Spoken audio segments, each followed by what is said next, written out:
कश्मीर के मामले में हुआ ये था कि जम्मू कश्मीर के महाराजा थे हरि सिंह, उनके दिल में अंग्रेजों ने ये जोत जला दी, अलग देश बनाना, अलग राष्ट्र बनाना, बफर स्टेट बनाना, और वो इसी का गाना गाते रहते थे। और अंग्रेजों के मन में था कि ये जम्मू कश्मीर तो अलग हो ही जाए जैसे पाकिस्तान अलग हुआ, और अंग्रेज उस आग में घी डाल रहे थे। उसी समय पाकिस्तान ने जम्मू कश्मीर पर हमला कर दिया, और जैसे ही जम्मू कश्मीर पर हमला हुआ तो महाराजा हरि सिंह के हाथ पांव फूल गए। उनके पास पूरी सेना नहीं थी जो पाकिस्तान के हमले का सामना कर सके, और महाराजा हरि सिंह को यह दिख गया कि अब तो पाकिस्तान की सेना जम्मू तक पहुंचने वाली है, अब ज्यादा दूर नहीं है, और अब तो ये श्रीनगर भी गया, जम्मू भी गया, सब कुछ गया।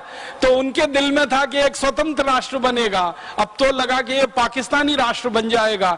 तो अंत में उन्होंने हथियार डाले और सरदार वल्लभ भाई पटेल के पास अपने प्रधानमंत्री को भेजा और कहा कि अब आप हमें बचाओ।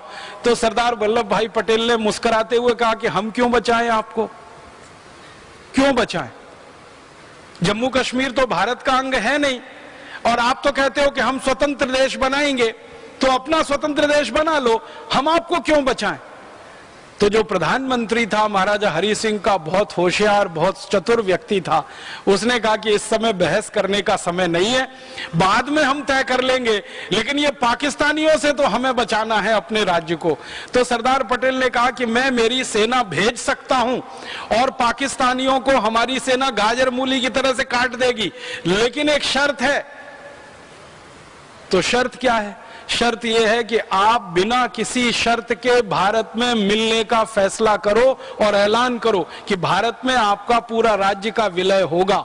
उसी कंडीशन पे भारत की सेना आपको बचाने के लिए आएगी, क्योंकि तकनीकी रूप से जब तक आप भारत देश से जुड़ते नहीं हैं तब तक भारत की सेना आपकी रक्षा क्यों करेगी?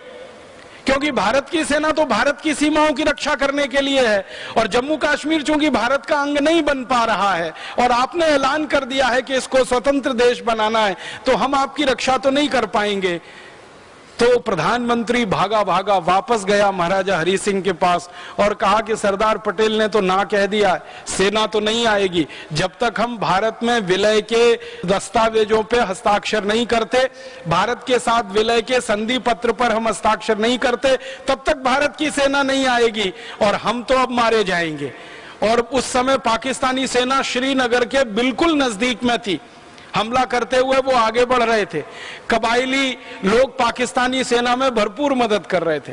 तो महाराजा हरि सिंह ने फिर दस्तावेज पर हस्ताक्षर किए, भारत में जम्मू कश्मीर का विलय हुआ और जम्मू कश्मीर भारत का अभिन्न अंग बना। और सरदार पटेल के सामने जब ये दस्तावेज प्रस्तुत हो गए कि महाराजा हरि सिंह ने स्वीकार कर लिया है, तो फिर सरदार पटेल ने आदेश किया कि अब भारत की सेना जम्मू कश्मीर कूच करेगी। तो भारत की वायु सेना ने और थल सेना ने रातों रात 24 घंटे में जम्मू कश्मीर में जो ऑपरेशन चलाया वो दुनिया का सबसे अद्भुत ऑपरेशन था। हजारों सैनिक उतार दिए जम्मू कश्मीर में, और उन सैनिकों ने जो पराक्रम दिखाया वो भी दुनिया में अद्भुत था।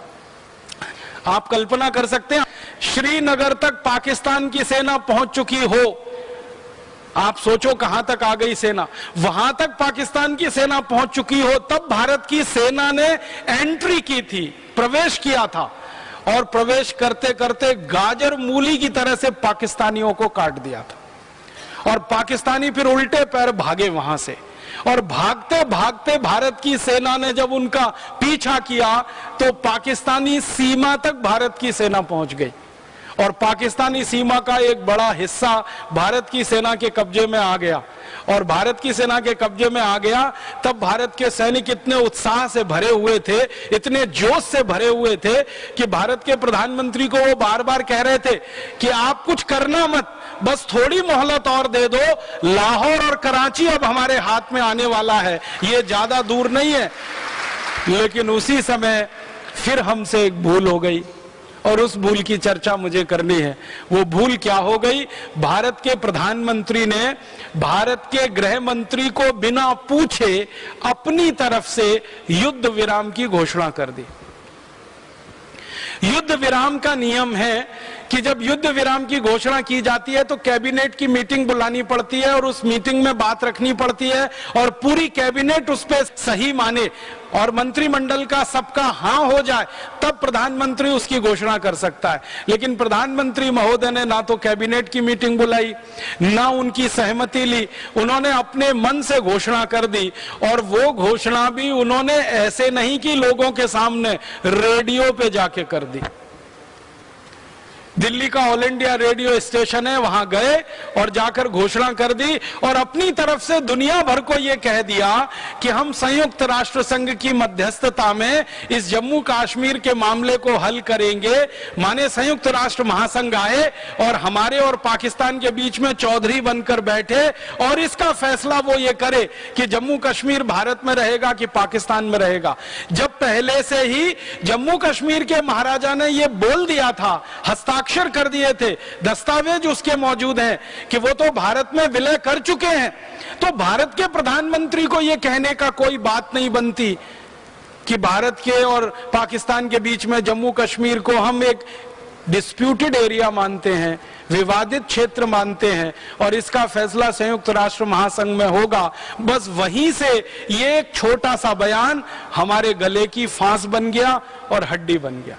अब पाकिस्तान बार बार इसी को कहता रहता है कि भारत ने तो बोला है जम्मू कश्मीर डिस्प्यूटेड एरिया है, विवादित क्षेत्र है, और भारत ने तो बोला है कि इसका फैसला संयुक्त राष्ट्र महासभा के द्वारा होगा। तो संयुक्त राष्ट्र महासभा के लोग आए, जम्मू कश्मीर में रहें, भारत की सेना वहां से हटाई जाए, पाकिस्तान की सेना भी वहां ना रहे और जम्मू कश्मीर में एक जनमत संग्रह कराया जाए और वो जनमत संग्रह के आधार पर जो तय हो उससे तय किया जाए कि जम्मू कश्मीर भारत में रहेगा कि पाकिस्तान में रहेगा। अब तकनीकी बात जो मैं कह रहा हूं कि वो पहले विलय हो चुका था जम्मू कश्मीर का, तो ये प्रश्न ही नहीं उठना चाहिए था, लेकिन वो एक बड़ी भूल हो गई और उसी भूल ने जम्मू कश्मीर को विवादित क्षेत्र अंतरराष्ट्रीय दुनिया में बना रखा है। भले हमारे लिए जम्मू कश्मीर भारत का अंग है, लेकिन संयुक्त राष्ट्र महासभा के लिए जम्मू कश्मीर एक विवादित क्षेत्र है और विवादित क्षेत्र में चौधरियों को घुसने का, दखल करने का अधिकार है। तो जम्मू कश्मीर के मामले में संयुक्त राष्ट्र को भी दखल करने का अधिकार है और वहीं से ये सारा मामला खिचड़ी बन गया, खटाई में पड़ गया।